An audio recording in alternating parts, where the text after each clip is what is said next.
ત્યારે આ પ્રદેશના વિકાસની વાત આવી ત્યારે આ જુનારાજના ગામે આજુબાજુ સગા સંબંધીઓથી છૂટા પડી ગયા, છીનબીન થઈ ગયા, વિસ્થાપિત થયા.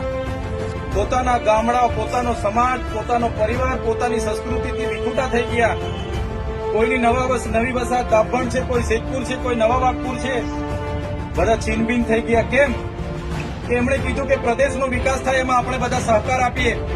એમણે સહકાર આપ્યો અને કરજણ ડેમ બન્યો. કરજણ ડેમથી લાખો હેક્ટર જમીન અને લાખો ખેડૂતો સિંચાઈ કરે છે, એમને લાભ મળે છે.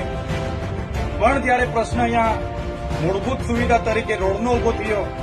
તો આજે પણ જૂના રાજને મૂળભૂત સુવિધા માટે રોડ આપવામાં નથી આવતો. ત્યારે આપણને દુઃખ થાય છે કે જે લોકોએ આટલું મોટું યોગદાન આપ્યું હોય આ વિસ્તારના વિકાસ માટે અને એ લોકોને મૂળભૂત સુવિધા ના મળે, એ તમારા ને અમારા બધા જ માટે દુઃખની બાબતો છે. અમારા જેવા જે પણ નેતાઓ અહીંયા રાજ કરી ગયા એમના માટે પણ દુઃખની બાબતો છે.